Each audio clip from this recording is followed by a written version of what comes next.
Hello everyone, I'm Jamie. And I'm Hugh. And we are here to discuss and react to the new trailer for Dr. Sleep. Dr. Sleep is Stephen King's book sequel to The Shining, which is being adapted for the screen by Mike Flanagan, who wrote and directed The Haunting of Hill House. Here we go! Okay, so 2 shots in, and this already looks and feels absolutely nothing like the Shining movie.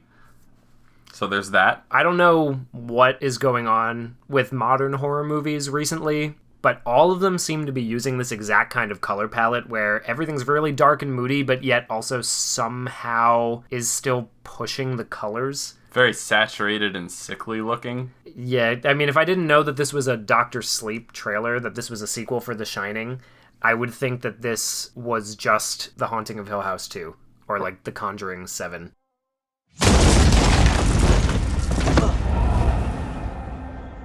Okay, we're less than a minute in, and we've had our first jump scare.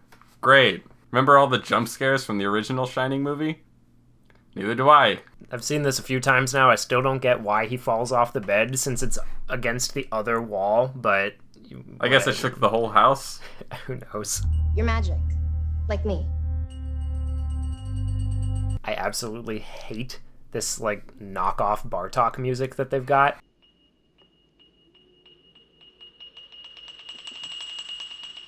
Just chiming away in the background of this trailer. So this is obviously going to be the thesis of our video here, but everything about this just screams The Haunting of Hill House 2. It's the same cast, it's the same color palette, it's the same kind of spooky scares. I can't tell if these shots are like recreations or if they're the... Oh, they're definitely recreations. These are not the original shots. The framing isn't quite right. The shot of him running later, that's also not in the original movie. It's the same sets, so they've built the sets to be nearly identical, but they recreated them, and the attention to detail is nice. The only interesting thing about this trailer so far is all the shots from the original Shining. Otherwise, everything else just looks like standard run-of-the-mill horror movie, like get teenage butts in seats kind of horror movie, and I am just beyond disinterested. It looks a lot to me like every other Stephen King adaptation that's being made right now. What the fuck is this music? This just feels like the really gaudy and over-the-top Somewhere Over the Rainbow cover in the Godzilla King of Monsters trailer.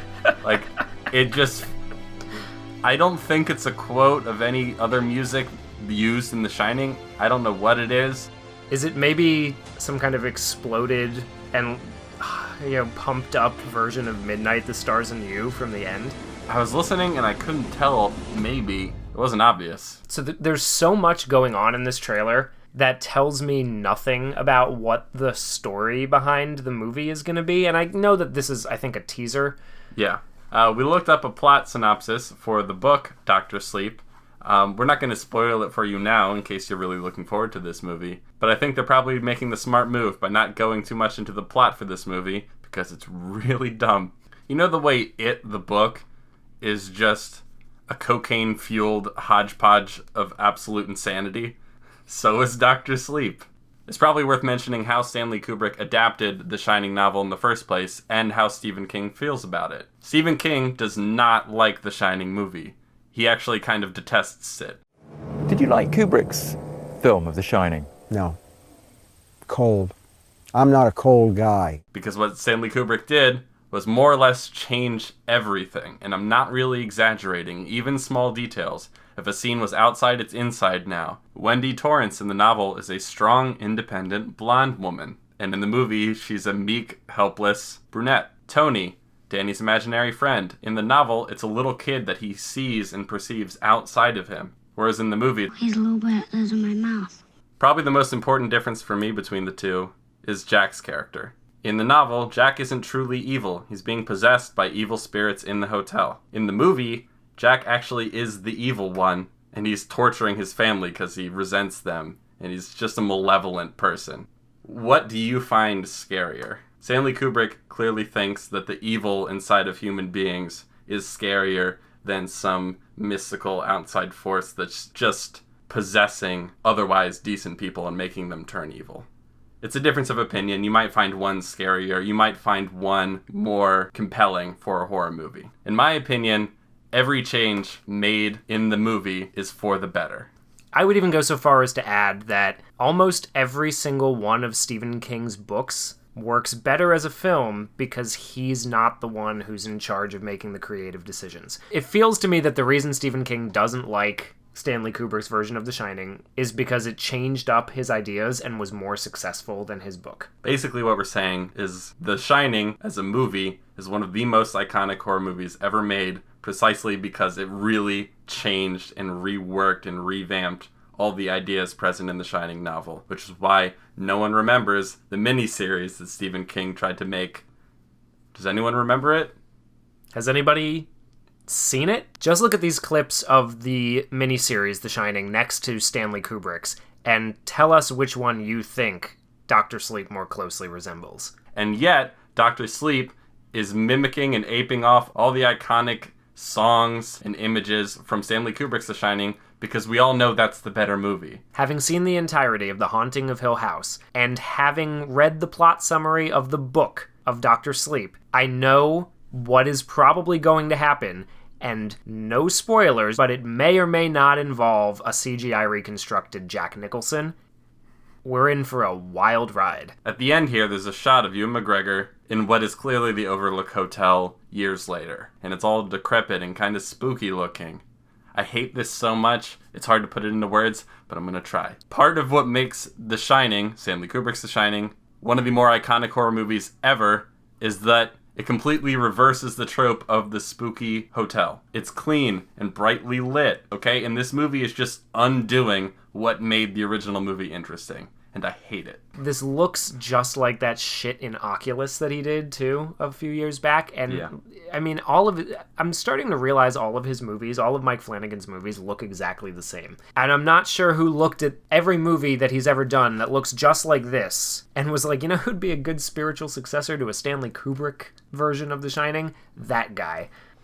And then just at the very end, they have the gall to reuse the shot of his face going through the door. I hate it, and I'm just going to leave it at that.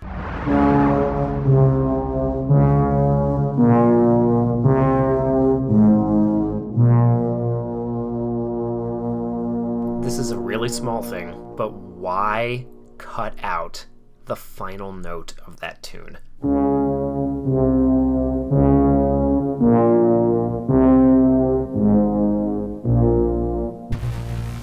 That's based on an old hymn.